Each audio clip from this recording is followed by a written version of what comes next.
Hello again. This is going to be version 2 of the first measurements with the NanoVNA version 2 video. In the original version of this video, some egregious errors were made with the calibration of the NanoVNA V2 in making the measurements of these three antennas that I have here. I never finished the initial calibration, and the changes that I made between measurements would have invalidated the calibration anyway. So in this video, we're first going to go over the cosmetic differences between the NanoVNA V2 and the NanoVNA V1, as well as some of the other differences in the menus and measurement accuracy and range. And then we're going to discuss the three antennas that we'll be measuring. And then we're going to do a generic calibration with the stock settings of the NanoVNA V2. And then we're going to do an individual calibration after changing the settings for each of the antennas that we're going to measure. I'm going to show you that changing those settings invalidates the original calibration, both in the user interface, and you should just know that changing that has indeed invalidated your original calibration. And then we're going to measure those three antennas. So first, we'll take a quick look at the NanoVNA V1. This is a revision 3.4 in the ABS case. This comes with a nice enclosed ABS case. They included a guitar pick stylus. They have the side swipe, almost rotary encoder kind of thing, where you can push in to select, and then left and right will be up and down. It's got a power switch here, and a USB-C connector for charging. It has a built-in battery. The NanoVNA V2, if you buy it from Tindy.com, does not come with a built-in battery, and it also did not come with a case. You can see they're calling port 1 channel 0 and port 2 channel 1. Bottom we've got nothing. On the back we got nothing, and this case had that nice spot for the little wrist strap there. The NanoVNA V1 measures from 50 kilohertz to 900 megahertz, whereas the NanoVNA V2 is going to measure from 50 kilohertz all the way up to 3 gigahertz. I believe it'll let me go down to 50 kilohertz on this. I don't think I've actually tried to go that low on this guy yet. Change the start, 50K. And yes, it indeed let me go down to 50 kilohertz as well. So, NanoVNA V2, in contrast, and I'll power this off real quick, does not come with a case. So I 3D printed this case out of red PLA, and you just need some slightly longer M3 hardware. Don't remember the exact length, but if you have a variety box, you could probably find something that works to go into the standoffs there. I've used this rubber band to hold this nice DS Lite stylus that they included with it, which I think works a lot better than the guitar pick stylus for being able to see what you're doing. The rotary encoder side swiper kind of thing that was on the NanoVNA V1 was kind of hard to use, so they've replaced that with just these three sturdy buttons here. Really like those. There's a 1S balance port for a lithium-ion or lithium polymer battery to power this thing on the board. The bottom board half of this, not the display board, which is a separate board which plugs in with standard like 1mm male-female header connectors. The USB-C port has been replaced with a micro USB. It also has a power switch, but this isn't exactly relevant if you're powering it from an external supply like I am. They included these really nice blue-colored coax cables with SMA connectors. They're nice and flexible, and they just feel a lot more sturdy than the cheap cables that had come with the NanoVNA V1. The cal kit is pretty much the same. They give you one female-to-female SMA adapter, but then they give you a short and an open circuit standard, and they gave you a load standard. This load standard looks a lot different from the load standards I've gotten with my NanoVNA V1s. The original one was colored differently instead of sized differently, so it was like a silver color. And then I got one that was silver and had a gold insert for another one of them, but this one is just longer than the others. I'm not sure if there's any actual difference between them, but they look different, and it at least helps to identify the short versus the load if the Teflon or dielectric material that's in here doesn't also give it away, whereas the short circuit does not have that dielectric material in there. I know there's a lot of glare. See if I can get the camera to focus. There you go. Does not have the dielectric in there. It's just all brass. So, those most of the cosmetic differences.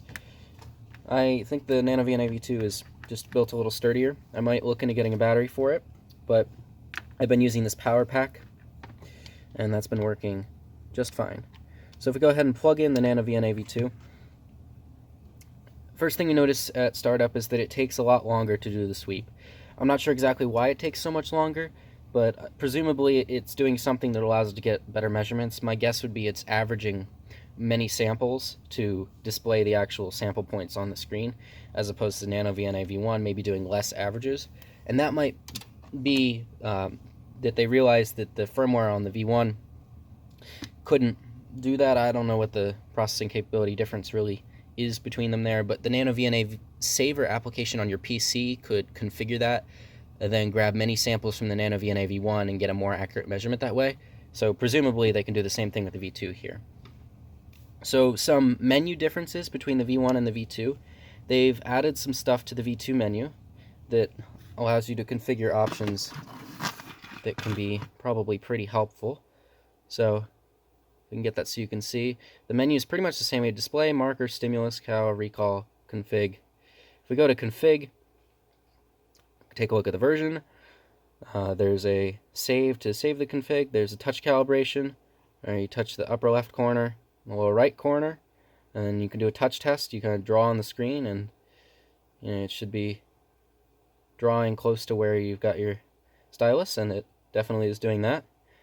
There's a button to put it into DFU mode, and the original firmware for the NanoVNA V1 did not have that, but there were upgraded firmwares you could install that did. They've also got in here somewhere a flip display button. So this guy has the ports on the bottom here, and you might want to use this with the power supply in the other direction. So you could just press that flip display button. It flips the orientation for you. So that's nice. There appears to be a transform menu with some other options that did not exist prior in the NanoVNA V1. I haven't explored those yet, but there's some more stuff there. So now we'll get into calibration with this. I'm going to use the stock cal kit. I'm going to ignore the fact that I'm not doing my SMA connector stuff correctly, but we're not going to ignore all the instances where you should change calibration and how you can see if the NanoVNA is telling you that you do have a valid calibration. So first we're going to go into cal menu, and we're going to hit reset a couple times, and correction should not be highlighted. If we reset that, then we go into calibrate. Now we got the SMA adapter on port 1, and we start with the open. So find the open circuit on, get your hands off any conductive parts, press the open button. You notice that it takes a couple seconds, and then the open finally gets highlighted. Next is the short circuit. So we got the short circuit. Short circuit goes on. Pull this up so you guys can see how long it takes. Press the button. And it's calibrated as short circuit. Next is the load standard. And remember, it's the elongated one in this case.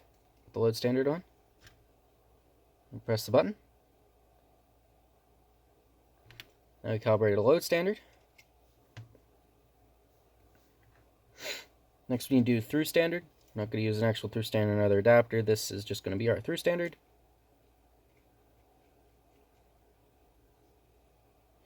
And press the through button. There we go. Now, most important part here that I totally forgot because I got distracted by a very cool log spiral antenna is we press the done button. And then it asks you where you want to save that calibration. We're going to save in slot 0.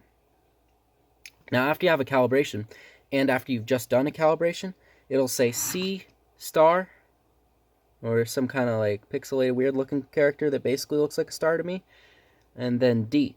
This in the left here, if you have this, you have a good calibration. If you don't have this, you've done something to invalidate your calibration. Now, we're not going to make any measurements with that stock calibration right there. We're going to measure this log spiral antenna where it's supposed to work, and that's going to be our first measurement standard, and that's going to require recalibration. So before I start recalibrating and making these measurements, let's talk through the 3 antennas we're going to measure. I have a log spiral antenna. This is an antenna with about 5 dB of gain in right-hand circular polarization on this side and left-hand circular polarization on this side. So in linear polarization, it performs very similar to a wideband structure it's similar to a dipole, and it's wideband if you're receiving linear signals.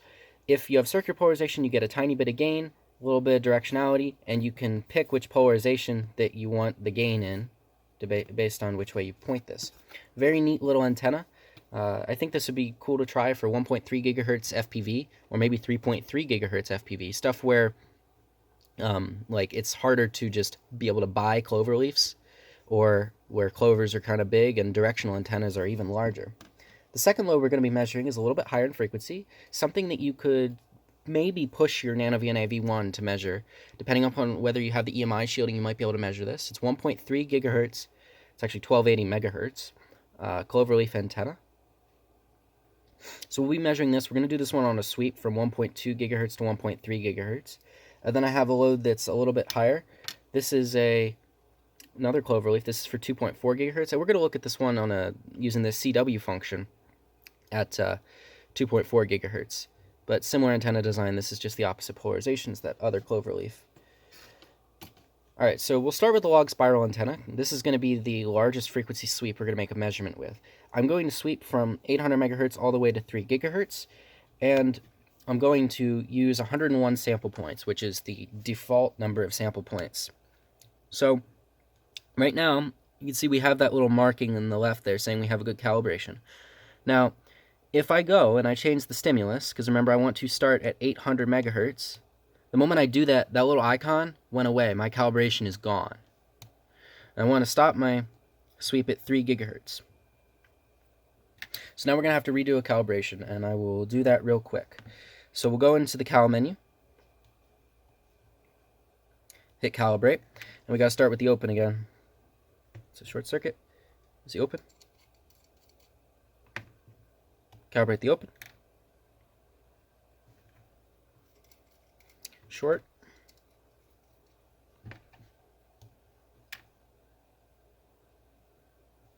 Load.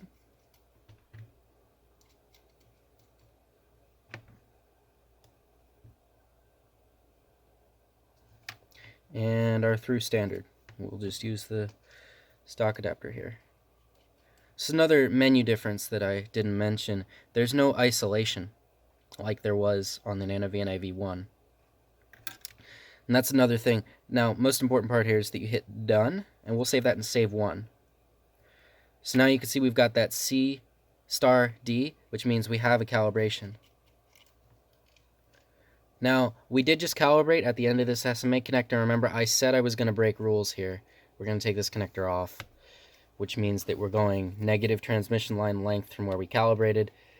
So there will be a bit of impedance transformation here. I know. I don't have a female cal kit. It's a rough life. Okay, so here is the log spiral antenna, and we're measuring. I'm gonna try and hold this up straight and there's no metal here and there's no metal over there. There's a fan over here, and my body is back this way, but I don't think it's gonna affect it all that much, and we'll try and have a look at this. So remember, we got those buttons instead of that knob. We'll look down at the lowest frequency it's supposed to operate at. We could see return loss of minus 8.6 dB. So we're hovering under 3:1 SWR, but we're not super great. We're not hitting that 2:1 threshold. The highest point I can see of mismatch is like a minus 5.67 dB return loss. So that's not great. But once we get above 954 megahertz, it seems to get pretty much minus 10 dB or below. That highest point is at 888 megahertz right there. So let's look at some of the resonances. Here's the first resonance there at 1086 megahertz. So that's a nice place to have a resonance, because that would be really good for ADS-B. ADS-B isn't necessarily circularly polarized, but it's a good place for resonance. Another one at 1.526, minus 15 dB return loss.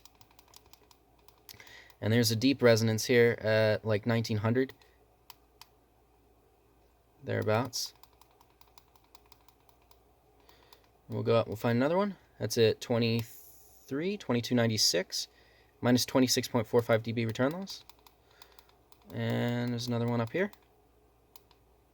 Minus 31.18 dB return loss at 2670 megahertz. And you can see that pattern repeats as we go up higher. This thing only measures 3 gigahertz, but this antenna is supposed to work okay all the way up to 6 gigahertz. This log spiral is from a company, Hex Flex. You can find these on tindy.com. Really neat antenna. I can't wait to try it out for some 1.3 gigahertz amateur television signals. Alright, so we're going to move to our next antenna. And I'm going to first change the number of sweep points to show you that that does invalidate the calibration. So if we go to stimulus, and I say sweep points, and we're going to do double the sweep points that we did last time. We'll do 202 times 1. See, the calibration went away? It's important. Now we remember we have to recalibrate for this. So we're going to do that again. Put our adapter back on. We start with the open circuit, and we get the menu open again. All right. Okay. Find the open circuit. Open circuit. Connect that on. Press the open button. Now this should take longer than the other one because we have more points.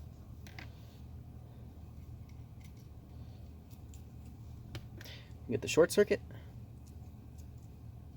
The SMA adapter came undone there.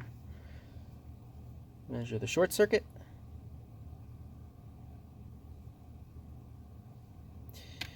Next comes our load standard.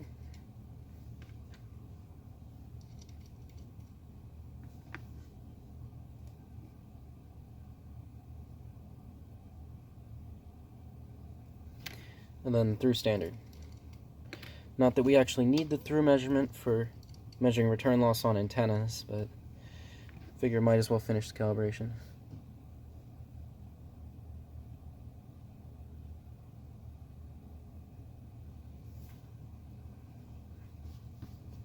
Alright, so we'll go ahead and we'll save that in save 2. We can see we've got our little calibration icon right there again. So we're calibrated and ready to go. Now for this one, I'm not going to be breaking the rules. We're calibrated at that point, and I always use this antenna with this adapter to SMA because I made it with an RP SMA connector, but all my gear had SMA anyway. So this is the real world use case for this antenna's connectors.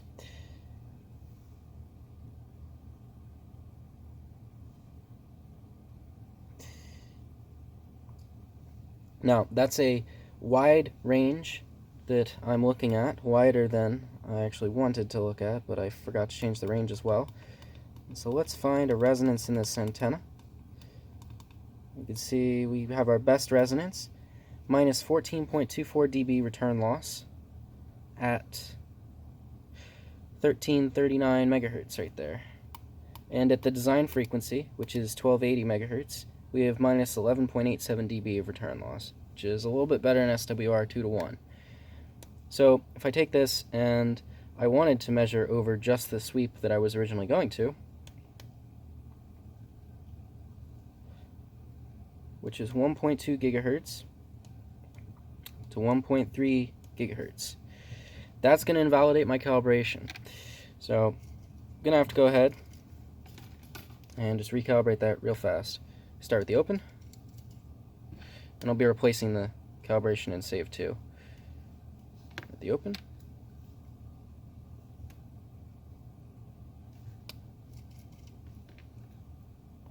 then the short,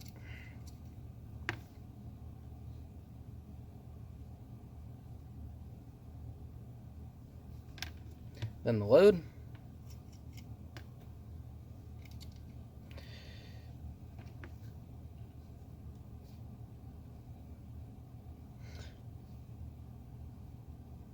and for curiosity's sake, I'm not going to do the through. I'm just going to do a one-port calibration and see what comes up on the calibration indicator.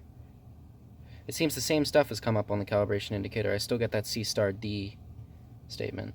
Now I'll go ahead and I will reset that and do the 2-port calibration just to be safe.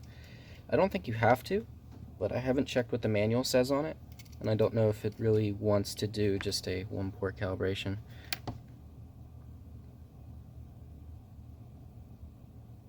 Open.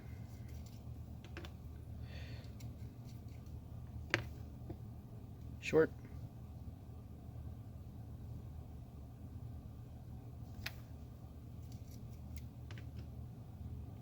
Load.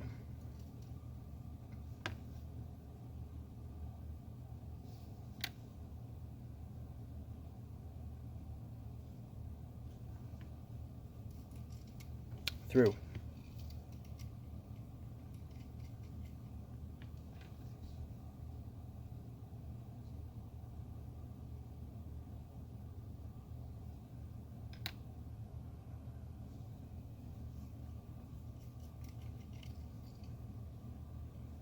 Alright, so now we have to press the Done button. We'll save that in Save 2. We can see we're calibrated. Now let's take a look at this cloverleaf antenna.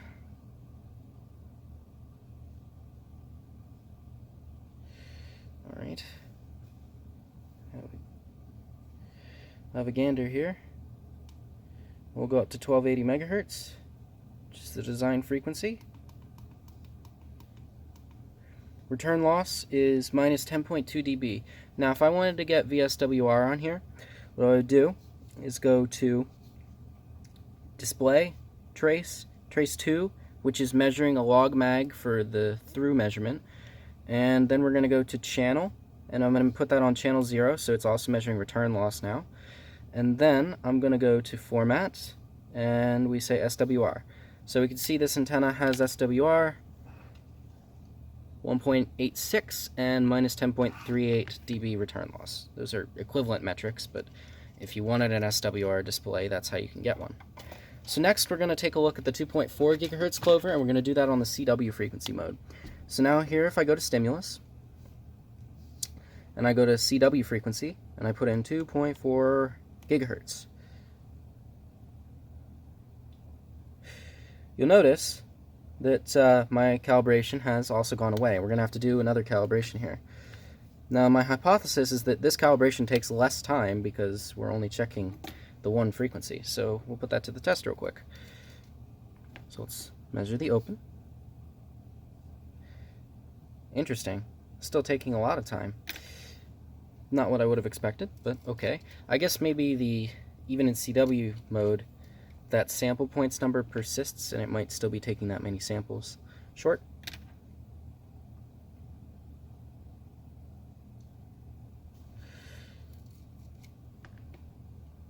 Load.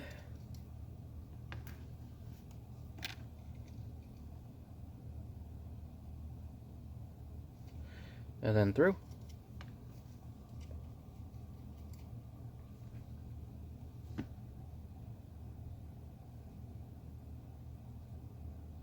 Alright, press done. Save that in Save 3. Okay. Now we'll measure this antenna. This is also RPSMA, so we're going to need the adapter. So get that adapter off of the other antenna.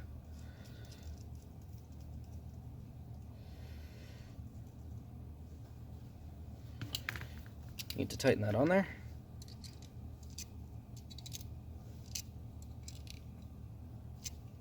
Okay, so we got that adapter on there, and then we can plug this into the NanoVNA. We got a good calibration. We're taking a measurement, and we have from the previous adjustment of our traces 1.36 VSWR minus 15.54 dB return loss. That went up to 1.43 because of proximity to the phone, but about 1.4, 1.5 VSWR minus 14.6 dB return loss there. So I'd say that antenna's at least well matched. Well, that's about all I have for this video. Some first measurements with the NanoVNA V2, following some more proper calibration procedure. I'd like to thank those that pointed out the errors in the original version of this video. That's how we learn. First rule of RF measurement is somebody is always going to come along and tell you that you did it wrong, because you probably did. And the only way that you get better is by saying, oh darn, and then doing it again. If you've enjoyed this video, please consider leaving a thumbs up or subscribing for more content.